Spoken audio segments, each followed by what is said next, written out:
नमस्कार दोस्तों, crime stories channel पर मैं राजेश आपका स्वागत करता हूं। दोस्तों, आज मैं आपको अपराध की जिस वारदात के बारे में बताने जा रहा हूं, वो वारदात रांची, झारखंड में हुई थी। तो चलिए दोस्तों, जानते हैं इस वारदात के बारे में।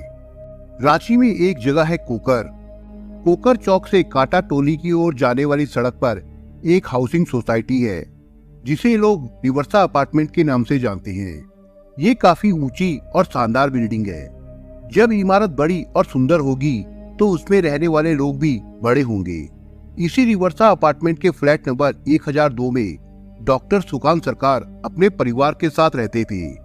डॉक्टर सुकांत सरकार डॉक्टर तो थे ही, साथ में आर्मी से रिटायर भी थे, इसलिए लोग उनकी काफी इज्जत करते थे। समाज में उनकी अच्छी प्रतिष्ठा थी। इसकी एक वजह यह भी थी कि वो एक सामाजिक व्यक्ति थे और हर छोटे बड़े का सम्मान करते थे। मिलनसार स्वभाव होने की वजह से हर किसी से मिलते जुलते और बातचीत करते रहते थे, इसलिए लोग उन्हें काफी मान सम्मान देते थे। उनका बेटा था सुमित सरकार, जो नोएडा की एक बड़ी कंपनी में ऊंचे पद पर नौकरी करता था। सुमित ने नोएडा में अपना मकान ले रखा था। नोएडा में अपना मकान होने की वजह से डॉक्टर सुकांत सरकार पत्नी के साथ कभी रांची में रहते तो कभी बेटे के पास नोएडा जाकर रहते थे। इस तरह इस परिवार का नोएडा और रांची आना जाना लगा रहता था। सबसे बड़ी बात तो ये थी कि उनके यहाँ किसी चीज की कोई कमी नहीं थी। साल 2006 में डॉक्टर सुकांत सरकार ने खूब धूमधाम से बेटे सुमित का विवाह कोलकाता की मधुमिता के साथ किया था। मधुमिता पढ़ी लिखी संस्कारी लड़की थी, इसलिए ससुराल आकर उसने घर को संभाल लिया। फिर परिवार ही कौन सा बड़ा था, कुल 4 लोगों का ही तो परिवार था।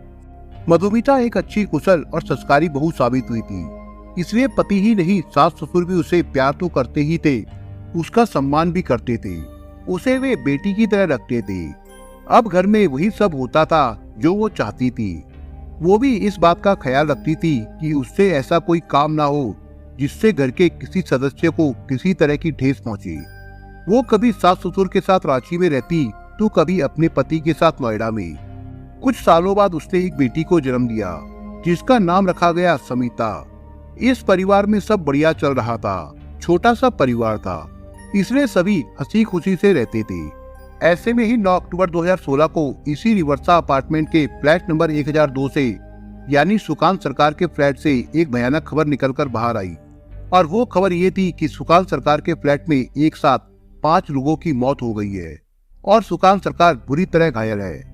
जिन लोगों की मौत हुई थी उनमें सुकांत सरकार की 60 साल की पत्नी अंजना सरकार, उनका 35 साल का बेटा सुमित सरकार, सुकांत सरकार के भतीजे पार्थिव की पत्नी मोमिता सरकार और बेटे की बेटी समिता तथा भतीजे की बेटी सुमिता शामिल थी। इस तरह अचानक 5 लोगों की मौत और घर के मुखिया के बुरी तरह से घायल होने की खबर से अपार्टमेंट में ही नहीं पूरे रांची शहर में सनसनी फैल गई थी। इस घटना के बारे में जिसने भी सुना वो हक्का बक्का रह गया था। एक तरह से ये बहुत ही दुखद और दिल दहला देने वाली घटना थी। इसकी जानकारी लोगों को तब हुई जब पुलिस अपार्टमेंट पर पहुंची थी और पुलिस को सूचना सुकांत सरकार के इसी शहर में रहने वाले भांजे ने दी थी। हुआ ये था कि भांजे ने पहले मामा सुकांत सरकार को फोन किया। जब उनका फोन नहीं उठा तो उसने परिवार के अन्य लोगों को फोन किया। जब अन्य किसी ने भी फोन नहीं उठाया तो उसे चिंता हुई।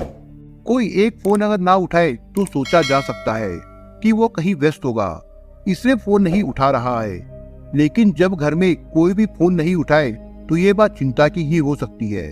उससे नहीं रहा गया और वो मामा सुकांत सरकार के घर जा पहुंचा। घर का दरवाजा अंदर से बंद था। उसने घंटी बजाई तो दरवाजा नहीं खुला, तो उसने दरवाजा खटखटाया। जब दरवाजा खटखटाने पर भी नहीं खुला तो उसने पुलिस को सूचना दी। सूचना मिलते ही थाना सदर पुलिस रिवर्सा अपार्टमेंट के फ्लैट नंबर 1002 पर पहुंच गई। पुलिस ने किसी तरह दरवाजा खोला। दरवाजा खुलने पर जब सभी अंदर गए तो अंदर का दृश्य भयानक था।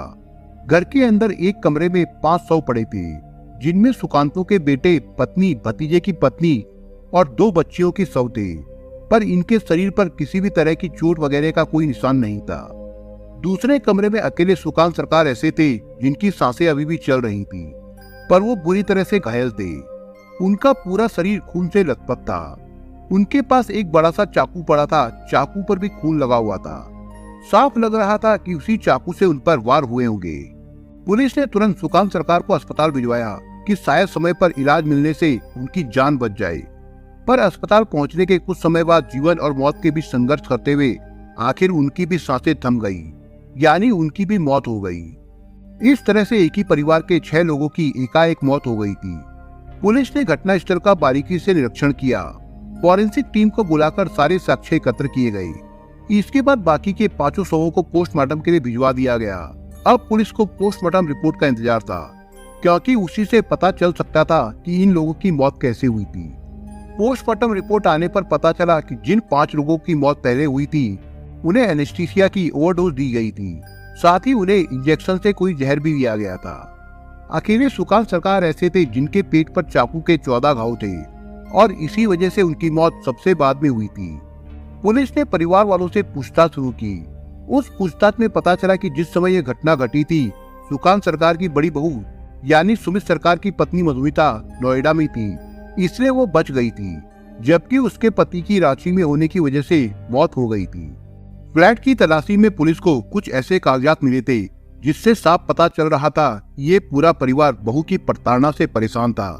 परिवार वालों से पूछताछ में भी ये बात सामने आई थी। आगे की जांच और पूछताछ में जो कहानी निकलकर सामने आई थी वो बहुत ही अजीबोगरीब थी। जैसे कि शुरू में बताया गया कि जब मधुमिता इस घर में ब्याह कर आई थी तो इस घर में वो ढेरों खुशियां लेकर आई थी, क्योंकि मधुमिता एक बहुत अच्छी बहू साबित हुई थी।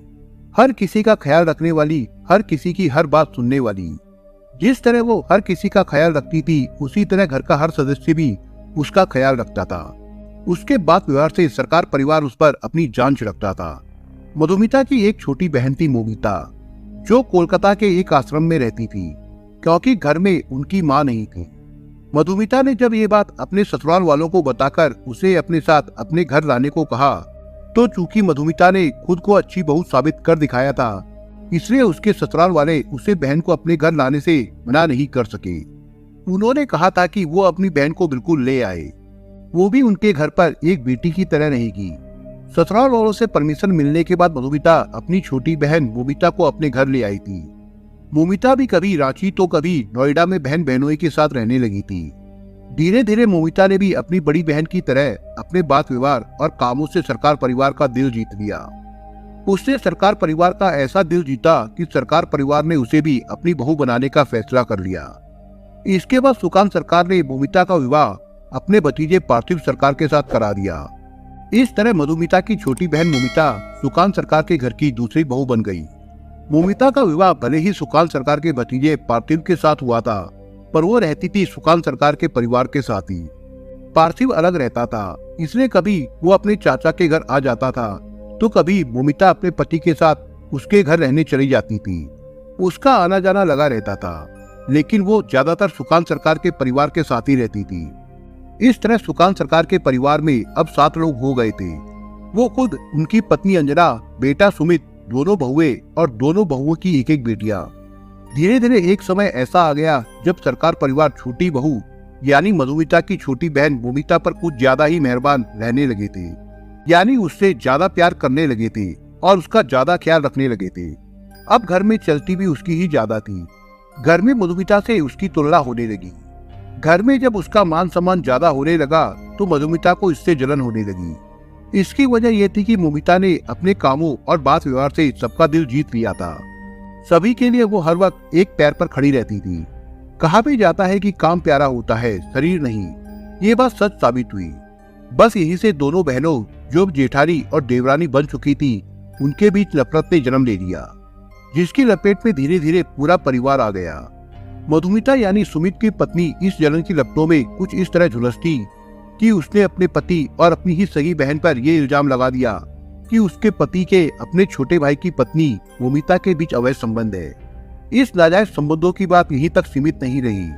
आगे चलकर मधुमिता ये भी कहने लगी कि मोमिता के नाजायज संबंध अपने ससुर यानी उसके ससुर सुकांत सरकार से भी है।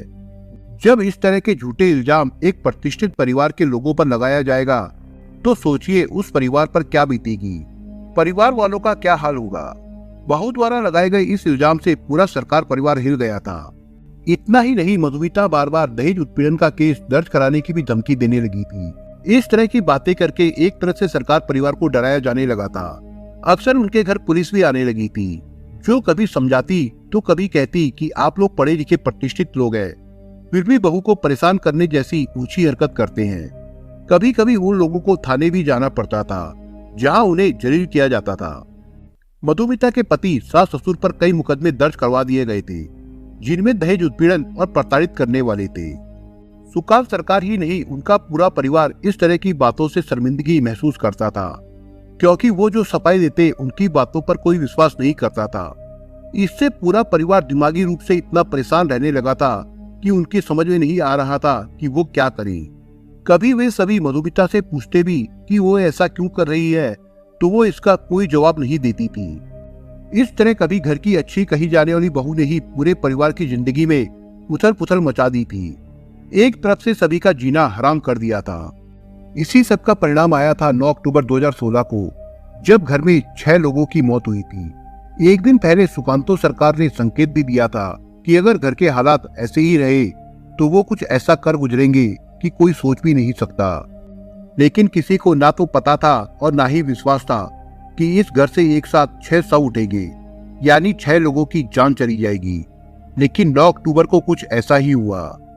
पुलिस जांच में घर से जो कागजात मिले थे, उनसे मौतों की वजह का पता चल गया था। इन मौतों का सारा इल्जाम घर की बड़ी बहू मधुमिता पर लगाया गया था। उसी की ओर इशारा किया गया था कि ये जो कुछ भी हुआ है उसी की वजह से हुआ है। जांच में पता चला कि डॉक्टर सुकांत सरकार ने ही सबको पहले एनेस्थीसिया की ओवरडोज का इंजेक्शन लगाया था। उसके बाद उन्हें जहर का इंजेक्शन भी उन्होंने ही लगाया था। इस मामले की जांच में लगी पुलिस ने कागजों में जो लिखा था उसके बारे में रिश्तेदारों से पूछा तो पता चला कि इन मौतों के लिए मधुमिता ही जिम्मेदार है। पुलिस के हाथ जो सबूत लगे थे उससे साफ हो गया था कि मधुमिता की वजह से ही पूरे परिवार की मौत हुई थी। इसके बाद पुलिस ने मधुमिता पर मुकदमा दर्ज किया और उसे गिरफ्तार करने नोएडा जा पहुंची, क्योंकि पुलिस के पास नोएडा का ही पता था, पर वो वहां से फरार हो चुकी थी। पुलिस मामले की जांच करते हुए सबूत भी जुटाती रही, साथ ही मधुमिता को गिरफ्तार करने की कोशिश भी करती रही। कभी इस मामले की फाइल धूल खाती रहती तो कभी कोई अधिकारी मधुमिता को गिरफ्तार करने की कोशिश में नोएडा में छापा मार देता, क्योंकि पुलिस के पास उसका केवल वही का पता था। लेकिन इधर पुलिस को पता चला कि मधुमिता कोलकाता में रह रही है। पुलिस ने जब उसकी तलाश कोलकाता में शुरू की तो उसका सही पता ही नहीं मिल पा रहा था। कभी पता मिल भी जाता तो पुलिस के पहुंचने से पहले वो ठिकाना बदल चुकी होती। लेकिन जून 2023 में पुलिस को उसका कोलकाता का सही पता मिल गया तो रांची पुलिस ने उसे गिरफ्तार कर लिया। पहले उसे कोलकाता की अदालत में पेश किया गया, जहां से ट्रांजिट रिमांड पर उसे रांची लाया गया। रांची में उसे सिविल कोर्ट में पेश किया गया, जहां से उसे जेल भेज दिया गया है। पुलिस अब एक एनजीओ की संचालिका गीताली चंद्रा के बारे में भी जांच कर रही है कि इस मामले में उनकी भी तो कोई भूमिका नहीं थी। दोस्तों, आप अगर चैनल पर नए हो तो आप चैनल को सब्सक्राइब करने के साथ कमेंट बॉक्स में इस कहानी के बारे में अपने विचार जरूर लिखिएगा।